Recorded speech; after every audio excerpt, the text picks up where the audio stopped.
In today's lesson, we're going to be talking about defining the dot product in terms of components.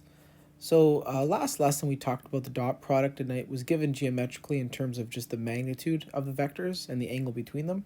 We're going to look at now what happens if you have your vectors expressed in component form. So let's say I have vector A expressed in component form and vector B expressed in component form. Well, the dot product of those two vectors, it turns out, is just equal to the product of their first coordinates and the product of their second coordinates and subbing those values together. Likewise, the exact same definition exists in R3. If you are in R3, then A dot B, by definition, will be A1 dot B1 plus A2 dot B2 plus A3 dot B3, where A1, A2, and A3 are the coordinates of the first, second, and third for vector A, and likewise for vector B. Let's see what we can do with this. From our dot product formula, we have a very useful result. We know that A dot B can be expressed as magnitude of A, magnitude of B, cos of the angle between them. If you missed that lesson, I'll link that in the top right-hand corner. But similarly, today we've just discovered that A dot B is also equal to A1 B1 plus A2 B2. Equating these, we get, notice now I'm going to go ahead and solve for the cos of theta.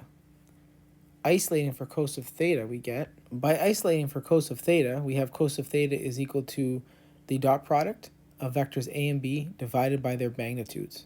And now we have a situation where we can now take the cos inverse of both sides of the equation and find the angle between the two vectors. Let's take a look at some examples putting this all together. For the first example here, we're given two vectors A and B. And we want to find the dot product, and we want to find the angle between these two vectors. So let's find the dot product first. By definition, the dot product of A and B would be expressed like this, and then now we're going to go ahead and multiply the coordinates together and add them up. Again, by multiplying the coordinates together and adding the results, we end up getting that A dot B is 17. So therefore, now we want to find the angle between the two vectors, in which case the angle between the two vectors will be equal to the cos of theta is equal to A dot B over magnitude of A, magnitude of B. We know that A dot B we just found out to be 17. We now have to find the magnitude of A and B. Calculating this, we find magnitude of A is root 21, magnitude of B is root 34. Putting this together, subbing the magnitudes in here, we now have this expression. Reducing this, we end up getting approximately 0.6362. Taking our cos inverse, we get theta is equal to approximately 50.5 degrees. Therefore, the angle between the vectors A and B is approximately 50.5 degrees. Let's look at another example. For the next example here, we want to find the value of k such that these two vectors are perpendicular. Notice we don't have the coordinates of every one of these vectors. I need this value here, which is my k value. So what value of k will make these two vectors perpendicular? And the next part of the question says what value of k will make these two vectors 45 degrees between each other? Well, we go to our definition of dot product. Our dot product formula involves magnitude, so I know the magnitude of A is root 26. In this case here, the magnitude of B is going to be the root of 13 plus k squared. Again, we do not know that k value, so that has to be incorporated in your magnitude.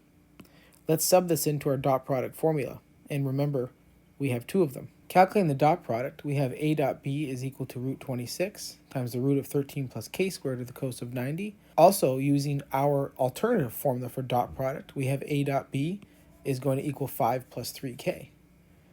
So therefore, we can equate these. However, take note that the cos of 90 degrees is 0. So therefore, this is equal to 0. Putting this together, we get 5 plus 3k equals 0, in which case, solving for k, we get k equals negative 5/3. So therefore, when k equals negative 5/3, the two vectors are perpendicular to one another. Let's take a look at solving this problem if the angle was 45 degrees. So these are the two equations we had worked on earlier here. Now, instead of the 90 degrees between the two angles, we're going to change that to 45 degrees. Cos of 45 is 1 over root 2. So simplifying this, we end up getting the square root of 26 times the square root of 13 plus k squared times 1 over root 2. And this equation here will still be 5 plus 3k. So therefore, we can equate these two. So continuing on here, I equated both these equations. I reduced the root 26 and root 2 just to be root 13, squared both sides, expanded everything out. Now we're going to bring everything to one side and create ourselves a quadratic equation. Calculating the discriminant of this quadratic equation, we find that it's less than 0, and therefore we have no real roots. And therefore, no value of k exists. For this next question here, just a quick observation. We've got two vectors in R2, a and b.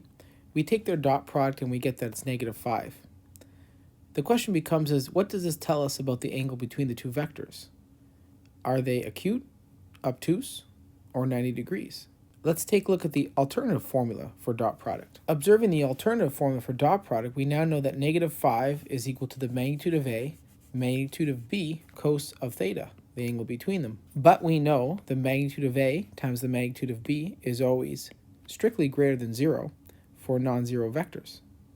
So therefore, if the product of these three terms is negative, and we know these two terms are positive, we must conclude therefore that the cos of theta is negative.